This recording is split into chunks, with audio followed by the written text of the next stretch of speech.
What's up, everyone? Welcome to Back to the Future, the podcast that takes a trip down Philly sports memory lane and asks the question, what if? I'm your host, Jim Montgomery. Well, this is not kind of going the way I thought it was going to go. Phillies season starts next week. This is our Phillies preview. Some devastating news this afternoon I'll get into in a minute. But first, be sure to like and subscribe this wherever you get your podcasts, as well as on YouTube. It helps the algorithm out. One of my goals as the school year is starting to wind down and I will have more time is to really work to grow this and increase the listeners and hopefully try to get it to the point where we can get some sponsors and maybe we do some collaborations with other podcasts. So every like and subscribe helps. So please do that. And if you can, tell one person about it. And if everybody listening tells one person, they tell one person, next thing you know, we're double, tripling, quadrupling our listenership. So thank you for that. All right, as mentioned, the Philly season starts next week. And we're officially 1 week away, maybe less depending on when you're listening to this. And the Phillies obviously are the National League champs. They had that magical run last year that seemingly came out of nowhere. I feel like this year was the year I sort of thought that they would take the step and maybe make the run that they did last year. Very similar, I guess, to what the Eagles did this year as well. So we stand now. We're the defending National League champs. I always had high expectations coming into this season, even before last. But I think what we had was a very just interesting year last year. You had, I guess, early in the season, you had the Alec Bohm comments where he said he hates this fucking place and completely turned it around and how the fans got behind him. Joe Girardi getting fired, the team really responded to Rob Thompson and really just taking off and playing well without Bryce Harper, who was out for most of the year and didn't necessarily think they'd be able to recover from that. If you remember, he played all year with the elbow injury, but he broke his thumb against San Diego and was out for a few months, came back early just in time for the playoff struggle or playoff run. The team struggled in September, kind of almost backed their way into the playoffs. But once they got in, if you remember that playoff run, it was a very sleepy game one against the Cardinals. It seemed like they were going to go down. I think it was like a 2-1 game, 3-1 game. And then they exploded for 6 runs in the ninth. And they were basically off to the races at that point. The Braves never had a chance. I guess the highlight of that series was Rhys Hoskins with slamming his bat down with the home run after costing the game. Then onto the World Series, onto the National League Championship Series with the Padres and Bryce with that home run. I think probably one of the top 3 moments in Philadelphia sports history. It's a shame they couldn't get the job done the next round in the World Series against the Astros. And basically, I think after game 1, we were feeling pretty good. Game 3, when they just exploded, I think we were feeling good. And then game 4, when they got no hit, sort of was just like, oh shit, what happened? It was kind of like a feast or famine type deal. Games 5 and 6 they were never really counted out of any games, but you wanted to have a little bit better of a showing later in the World Series. But again, I think they weren't necessarily ready for prime time. I think obviously they managed to get, once Rob Thompson took over, get that clubhouse chemistry going and really kind of bonded as a team and gelled the way you'd really like and want a team to gel, which I think is good. And I think you're going to see a lot of that continue on to next year. So what is it going to look like this year? And I'll go down position by position and look at some of the intangibles. I know as of right now, the team is still not 100% set. There's still some battle for positions. And I guess we might as well start with first base. And the news today out of Phillies camp was Rhys Hoskins. I don't want to speculate. It looks to me like an ACL injury. However, we won't know for sure, but trying to field a ground ball, he just went down in a heap and had to be carted off the field. So obviously, I mean, you hope he's okay, and it's a shame because he seems like he's genuinely a nice guy. He's in a contract year and looking to basically get paid, and now he's not going to be able to do any of it. So now I'm scrambling a little bit, to be completely honest, because I had it all planned out. Basically with Rhys being in there, and the news came today while I was at work, so I didn't really have time to really read and see what the Phillies are going to do. But like off the top of my head, I feel like they have options. I feel that, to me, I don't know whether because of the way Bohm, and we talked last year, that was a big pivotal moment. Pivotal, not pivotable. I always want to add the extra syllable. But it was a pivotal moment in his career last year, and Bohm was really one of the better defenders for the most part from that point on. So I don't know if you really want to take him from third. Sosa can play a little bit of third. Do you platoon Sosa at first with Cave? Like, there's just a lot of moving pieces, and just from looking on Twitter with some of the things people were saying, everybody has an opinion, and I don't even think that, I mean, it's been only been a couple hours. The Phillies even know what's going on. But I mean, you could also bring in and take Castellanos out of the outfield and put one of those guys in, at least until Bryce comes back. And to be completely honest, I'll go out of order because, like I said, I'm completely thrown off with that news today, and I wanted to make sure I got this out there, and just we'll kind of work through it together right now. As I'm sure many of you are getting done work or whatnot, and maybe by the time you're listening to this, it's all figured out and we know what's going on. But I think you could put Schwarber some at DH, and they have those guys. But I think defensively, it was going to be one of the weak spots of this team anyway. And not that Rhys was this great fielder, but you're definitely putting the pressure now on everybody else to do better. Obviously, Sosa, I really like Sosa. So I know he can play first, but is he better at third? And then you move Bohm to first. And like whatever we do, it's going to have to be for the season. And again, it's pure speculation. Maybe I'm wrong. And again, I probably should have waited to do this, but without knowing, it didn't look good. It looks like he's at least out for the season. So, I mean, you have Hall, you have Cave, obviously Sosa. I mean, I don't know what like Jake Cave has been having a great spring. So, I mean, he's going to get a chance to continue it going. Derek Hall is another one who, is he going to be able to do what he does regularly? Because he's got some pop off the bench, which then leads to the bench, which I always felt was going to also be one of the weaknesses of this team, along with defense. You have that stud starting lineup, but you don't really have the guys, and they were going to have to step up anyway. Maybe they could. I mean, I don't know. I mean, thinking back, and this is one of the comparisons I was going to make, was the 2008 Phillies. I mean, they didn't necessarily have great guys coming off the bench, but they had those guys that could come in and do different things. You had Matt Stairs, who was the bomber. You had Jeff Jenkins. You had Eric Bruntlett, who would do a little bit of everything. So maybe bench isn't that important. The good thing is these guys are going to get some playing time early on because of this, at least until Bryce comes back. So I think first base all of a sudden now becomes a big hole with this team until we see what really goes on. And will one of these guys step up? Is Scott Kingery now in the mix to make the team because of this injury? I don't know. And I think basically then that's first base. And I'm going completely out of order. I was going to go through. I had this whole thing, but I think because of the news, we have to go out of order.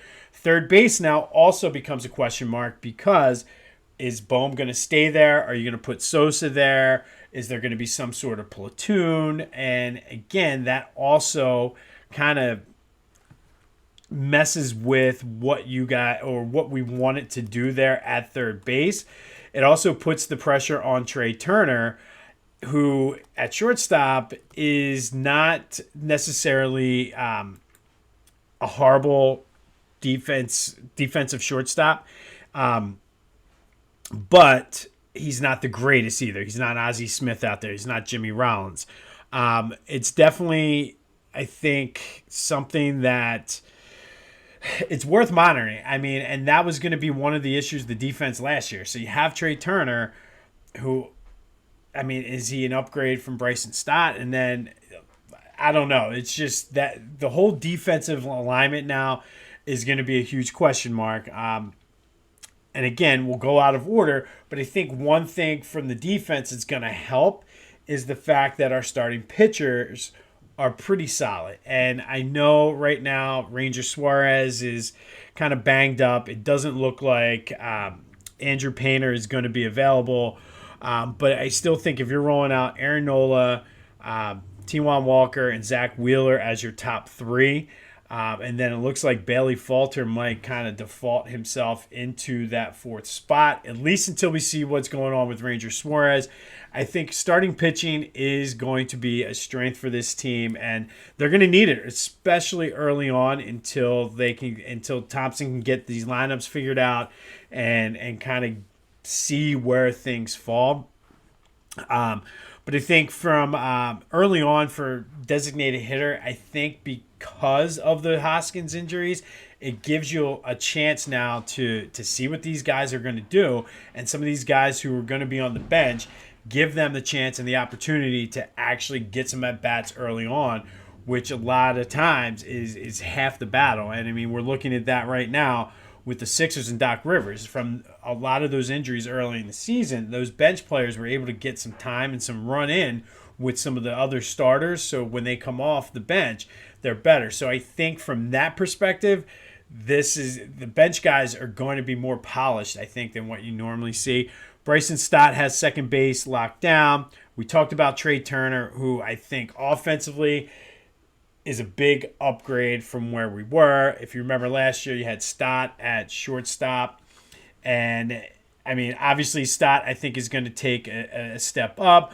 But then you had Gene Segura at second. So I think Stott and Turner are much better than Segura and Stott, which, I mean, that's kind of like the no shit comment of the podcast today.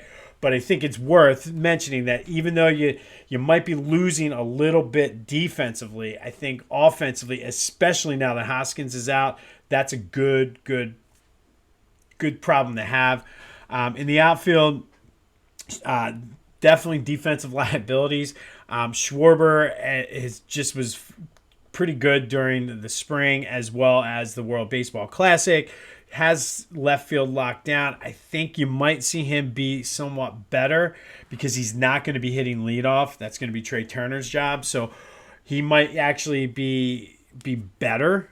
He might be able to be somewhat more selective. He might be able to get his on-base percentage up. He didn't have a terrible on-base percentage, but it's not necessarily what you wanted out of a leadoff hitter. So with all of that, hopefully he's going to be better. One of the next two positions are keys to the entire season, I feel, is Brandon Marsh and Nick Castellanos. We'll start with Marsh. I think he has a lot of potential. I want to see him. I don't think he's ever going to be necessarily a power hitter. He's not necessarily the strongest defensively, but I'd like to see him take the next step in his career and get to where he's like a decent maybe 260, 270, 280 hitter. Down in the bottom end of that lineup and get some help turning it over. And the next one, Castellanos, I feel that he's the key to the entire Philly season. And I said that even before Hoskins got hurt, and I was going to spend a lot of time talking about him. And it's even more so now because he's going to be forced to have to be one of those guys. He's going to have to be a better hitter, basically, than what he was. And all signs are pointing to the fact that there was a lot of things going on with he was tweaking his swing, getting adjusted to a new city and everything, but paying him a ton of money. So he needs to step up and do it. And hopefully he's saying all the right things. And I feel like we started to see glimpses of that in the playoffs last year. So hopefully that continues.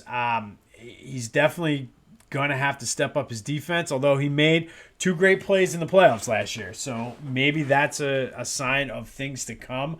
I don't know, but I just feel that the whole season is going to hinge upon him, especially until Bryce Harper comes back, because the signs are good. He's definitely progressing better than what we originally expected. However, you never know. I mean, he still hasn't thrown. He hasn't really swung that much, like consistently with a bat. If he can come back before the All-Star break, I think that's huge. If he can come back in June, that's even better. The fact that they're talking the end of May is spectacular. And, I mean, he did come back early and healed everybody thought he was basically done for the season when he broke his hand last year. So maybe he's just a quick healer. Maybe, I mean, he's going to put in the work and really fight to get back. So maybe he gets back earlier. But it's even more important for Schwarber, Turner, Castellanos, and even Bohm, for the most part, to really carry the top of that order. And then you need Stott to take that next step. And I think he has all the potential. Vegas kid, like, people love him. He's Harper's roommate. Hopefully he's ready to take that next step. Like you saw, he got much better last year when he was playing regularly. So hopefully now that he's penciled in, he knows he's the starter. He doesn't have that pressure and the question marks surrounding that. I'm looking for him to just start the season and be solid. Again, I would love to see Marsh take another step up. But Castellanos, I think, because I think Schwarber's going to be there, Turner's going to be there, I think Bohm will be there, Real Muto is going to be there, which I completely, because I went out of order, almost forgot JT, but JT had a pretty solid World Baseball Classic as well. So those guys, Turner, Schwarber, and Real Muto, really need to keep their momentum going because they've played some highly competitive games already, and hopefully carry the team while the other guys sort of get their regular season, quote unquote, legs underneath them. But even no matter when Bryce comes back, the good thing we have about that is the fact that it's almost as though he's going to be like a trade deadline piece. So the big key for the Phillies, I think, this year is staying afloat, like being in striking distance, because I think the National League is going to be way more competitive this year than what it was, and they are in probably the most competitive division in baseball, so you don't want to fall behind 10, 15 games early. So you want to stay within that striking distance, and if you can, I mean, the pitching is there. Maybe make some noise. I'll get into some of the other teams here in a minute. The bullpen, I think, is going to be a strength. I mean, between Alvarado, Kimbrel, Sir Anthony Dominguez, and even Gregory Soto, like, you have your back end of the rotation guys. I like some of the other guys they have there then that they've picked up, like Stram, Marte. They brought Brogdon back, Bilotti. Like, they have a solid bullpen in which for years this has been the weakness of this team. And they're really going to need these guys a lot, especially earlier in the season. And I think ultimately, with or without Rhys, I think this is where the strength of this team comes. And I think this is who's going to carry them. Again, the bench, there was a good competition for the bench spots already in camp. So these guys are kind of sharp. They're going to get some playing time, and I'm anxious to see, like I said, what happens now that we know Rhys isn't going to be there. Like, how Dombrowski and the team kind of responds and how they plan on replacing him. And I truly think a lot is going to depend upon the health of Bryce Harper and when he's going to be able to come back. And I don't know. It's just one of those things. It's just so fresh and just not being able to kind of do it. But I think overall the pitching staff is going to be good. Offensively, they should be much better than they were last year. They should be more consistent, I think, and that's really what they need. I mean, think about the World Series last year. You hit 5 home runs in one game, and then the next night you get no hit. You need some sort of you need that happy medium, and I think Trey Turner is going to provide a much bigger spark at the top of the lineup. If you think about back to the glory days with Jimmy Rollins leading off and how he sort of set the tone for the season and for the team and for the game a lot of times, I think Trey Turner is that kind of guy. And I think the one thing that everybody is sort of, and the Phillies have some guys I think that can do that, and Trey Turner is one of them. And they also have those guys at the bottom like a Marsh and a Stott, is the fact with the pitch clock as well as the bigger bases, we're going to see more stolen bases. So I think that might be a way to help offset some of the things. There's also no shift, which I don't know if that's going to help or hurt the Phillies with their defense and the struggle that they have already. That remains to be seen. But I think overall, with some of the intangibles, again, I think last year they played so much better once Joe Girardi got fired. I think you give Rob Thompson a whole offseason. He was in charge of the entire spring training. I think that's going to play a big role because they have that chemistry that they were lacking under Joe Girardi. I was looking back on some of the newspaper articles and things from early last season and just how he was just a lame duck and everybody expected him to basically be done anyway. So I think that's going to be a positive that's going to help offset some of these things. The fact that Bryce Harper is ahead of schedule from where he was, I think that's a huge intangible. I think it's going to give the team confidence and ultimately provide them with a spark. The sooner he comes back, no matter what, it's going to take him a while to get into game shape, but he's going to have that spark, and it's almost like a free player you're getting at the trade deadline or sooner. I think from a competition standpoint in the NL East, I think it is going to be the 3-horse race. I think everybody's higher on the Mets, I think, than what they should be, just because they're the Mets. They have their own injury problems with Diaz being out. I saw that who was it now? Somebody blew out or not blew out, but hurt their knee. Why can't I think? Whoever it was. Hold on, let me look it up. I apologize for that because now it's going to bother me.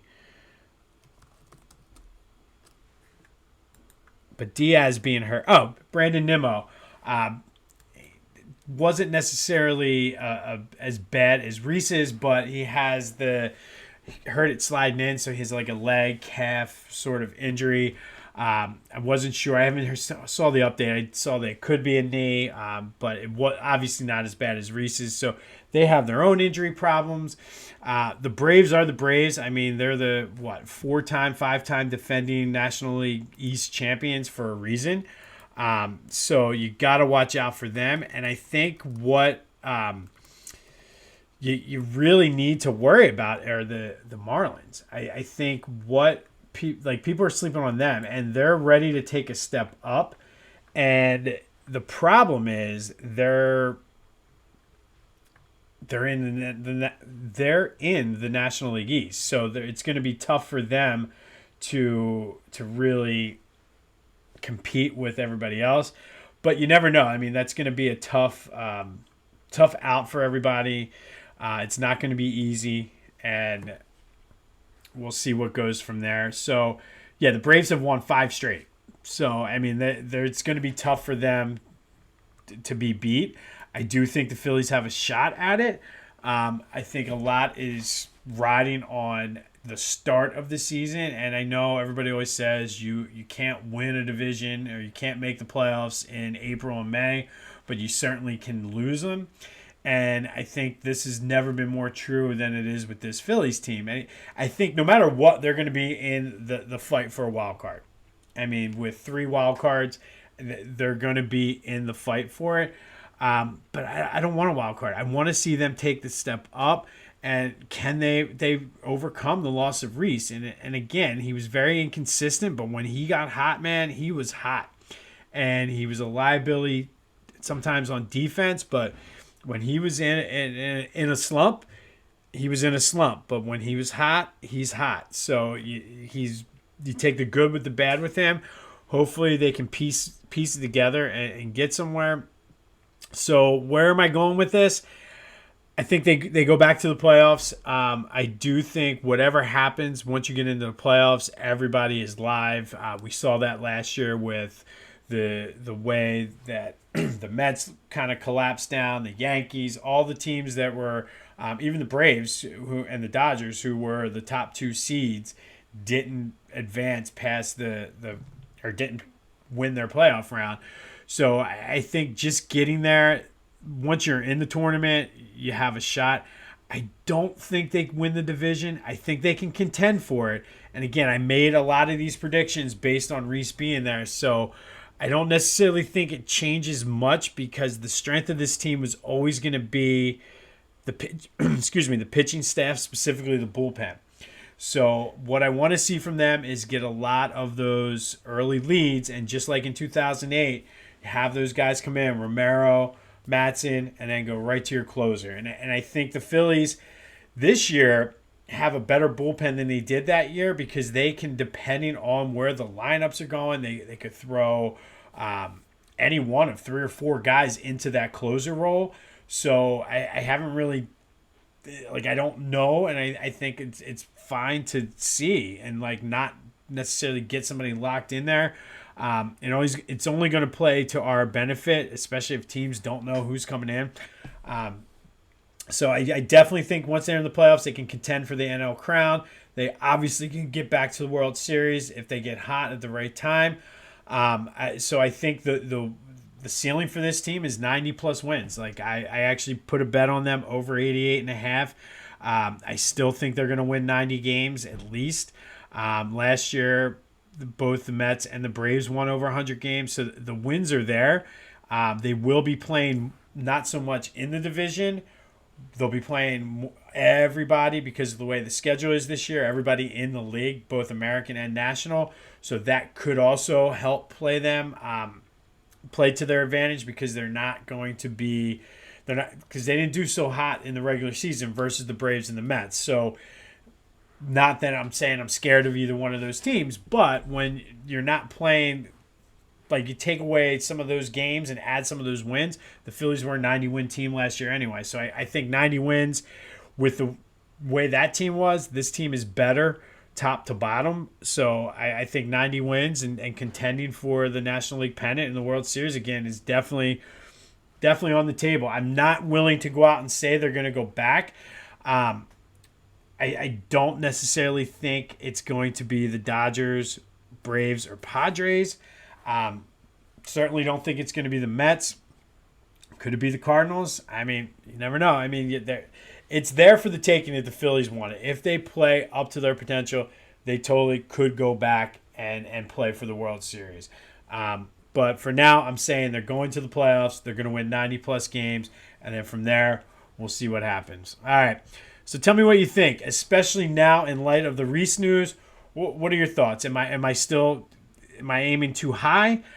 Because I think the floor for this team, they could very easily just, if everything doesn't go well and Ranger Suarez keeps getting hurt, the injuries to the pitching staff, Bryce has a setback, Castellanos doesn't find his way. I think they could be a 75-win team.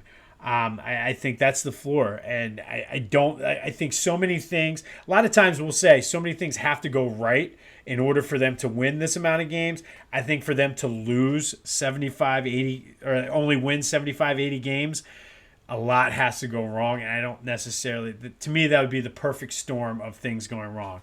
So tell me what your Phillies predictions are. Give me a shout, leave a comment, send me a message, whatever, smoke signals. But definitely like and subscribe to the podcast. I would love to see part of this be us have more interactive banter throughout the week.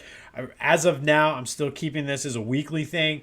So let's start having some banter and go back and forth and just have some cool discussions. Also, don't forget to check out This Day in Philly Sports History, my daily podcast, anywhere you get your podcast from.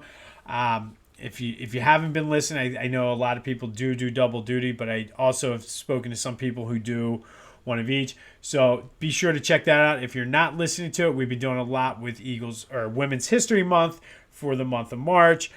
Starting in April, in honor of the NFL Draft, we're going to spotlight random Eagles draft picks over the years, good and bad.